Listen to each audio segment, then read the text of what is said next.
President Trump wakes up in Windsor this morning before heading to Chequers to meet the Prime Minister on the final day of his historic second UK state visit. Well, as we've been reporting, some of the British public have not been quite as welcoming to the US President as the royals and the government, with thousands heading out to protest.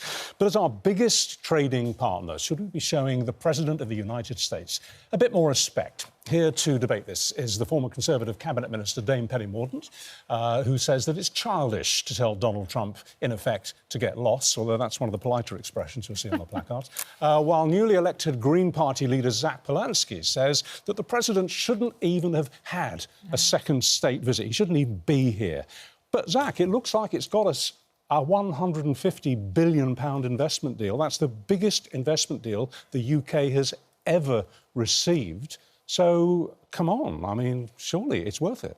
I despise the politics of Donald Trump, and the question here is at what cost? Where is his respect for migrants, for women, for disabled people? Actually, this is a man who has had no respect for anyone else, and I think we should have self-respect. And actually, a lot of these deals, I think, are ultimately compromises. And how low do you have to go to do deals with Donald Trump? A tyrant who is in the White House, a misogynist, a man with deeply racist views, and actually things like the defence contracts with Palantir, who have deeply problematic relationships with the Israeli government, who are engaging in an ongoing genocide. So I think all of this, the British public are looking at it and saying to Keir Starmer, what about reducing our bills? What about nationalising the water companies? But what Zack, about doing things for British people? You could make a personal case, couldn't you, against virtually any American president of the 20th and 21st century. You could make a case against Kennedy. Kennedy's sexual peccadillos became legendary after his death. You could make a case against Nixon for his criminal behaviour, which ended in him having to step down. You could, of course, talk about Bill Clinton's sexual behaviour. You could make a personal case against any number of American presidents. It's about the office, surely, rather than the man or the woman. Well, I think personal conduct does matter, but actually we should show respect to the President of the United States in terms of having diplomatic relationships with him and doing trade deals. I'm not arguing that. What I'm arguing is the rolling out the red carpet, the millions of pounds spent on security and the pomp and ceremony during an inequality crisis will stick in the throat of most British people, I imagine. Dame Penny Mourdant, of course, hugely successful banquet last night. President says it's the greatest honour of his life to be welcomed by the royal family, and we did it brilliantly, and no one can dispute that. But is today the time for the Prime Minister to say, why don't you intervene with Israel, considering the UN Commission of Inquiry concluding that Israel is committing genocide in Gaza? Why don't you intervene on behalf of Ukraine with Putin? Is today the moment where you would expect the Prime Minister to say that, to actually stand up to the President? There is a serious agenda behind all of this, and we need the President to step up and live his own policy of peace through strength. I mean, just to give you one statistic, yesterday that wonderful pageantry involved about 1,300 of our armed forces. That's the daily casualty rate on the front line in Ukraine. Wow. It's a hot war, and we need to bring it to an end. And you've got to get round the table with the President, who could have a huge impact in bringing that about. He's got to get tougher with Putin.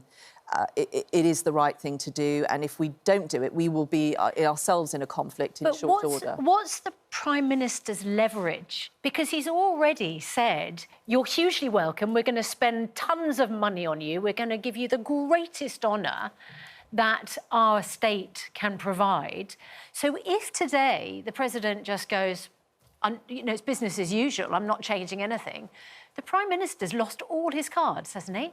I don't think he's lost all his cards, but you only can change people's minds, you can only encourage people to do what you think is the right thing to do by dialogue, by engaging with people. And what we saw yesterday, the interventions, particularly from His Majesty the King, will help in that respect. And I think, Zack is entitled to his views. I don't think the President will have minded protesters out on the street.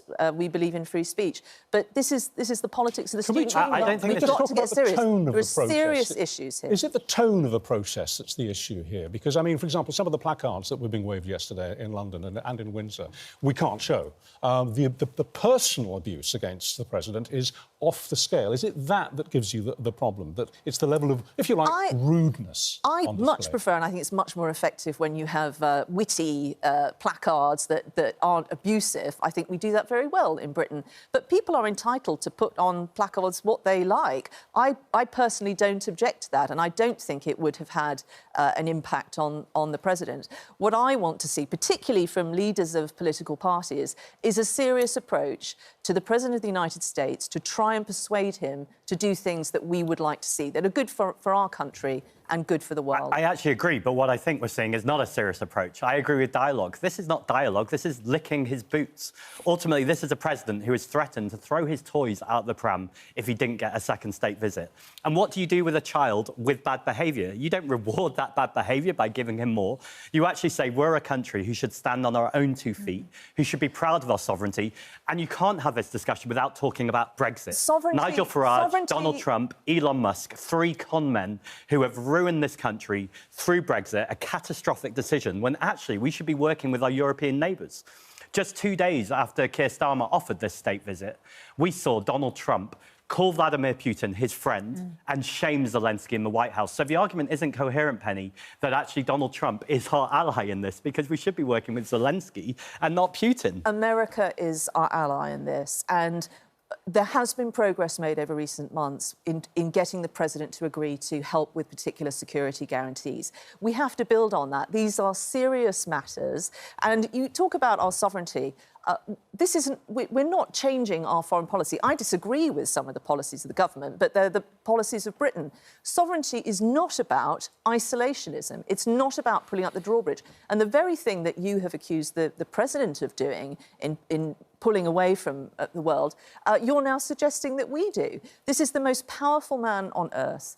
He is one of the individuals who can make a real difference to stopping the killing in Gaza, to stopping the killing in Ukraine. And we should be doing everything we can to get him to do the right thing. Are you comfortable with the most powerful man on earth banning books, militarising the police, damaging women's reproductive Zach, that's rights? not the point. I disagree with a lot of things that Donald Trump does. But we're not hearing our Prime Minister say that. That would be the very beginning, right? Well, how would that help? I mean, the thing is, Zach, you're now the leader of a political party. You're not the president of a student union. And you have to take responsibility for things, and you have to take responsibility for trying to have a positive impact on the world around you. And I'm taking responsibility for calling out bad behaviour. I don't think being the leader of the Prime Minister means that you just go along with whatever they decide to do. You can go home tonight and feel great about... It's not about feeling good. It's about recognising people in this country are really struggling. They're tired and they're exhausted. And they need leaders who actually stand up for them and fight for them and not give in to American imperialism. If the UK had matched the historic growth rates of the United States, every household would have an additional £15,000 of disposable income.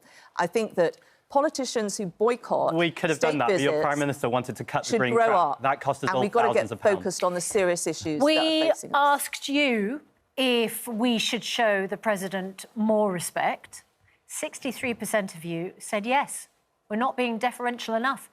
37% of you said no. Zach, have you been out on the protests? Yes, I spoke at the rally yesterday. Right. And were you respectful in your language, or did you leverage some fruity I think terms? this is about respectful and civility, right? I think it's important to be kind, but I think kindness also means standing up for the British people. And actually, I think the British people largely don't enjoy Donald Trump's politics. And so I think, again, you can respect the office, you can respect the fact that someone's been... It's interesting because our viewers, in the polls that we put to them on X, actually are overwhelmingly in support of this visit and welcome it and can see the value of it. Well, there's also polling out today that shows that people aren't in support of a second unprecedented state visit. Yes, there are varied polls. But I think what's more important is we tell the truth than worry about what other people think. And I think it's about winning the argument. In terms of telling the truth, the public have been kept well back and will continue to be kept well back, but the press won't be. And the media will be putting some questions to the president in particular this afternoon. Do we expect that to be a difficult press conference? I think it will be the trickiest part of the state visit. We're obviously anticipating particular questions to come up. About Epstein, about yes, I also Mandelson. think that the president has been quite keen that we increase our defence spending. We're not doing that yet. So there'll be some difficult moments. But it's the real key thing is what goes behind the scenes. And I just hope that we can make some progress today on these key issues like Both of you, thank you very much indeed.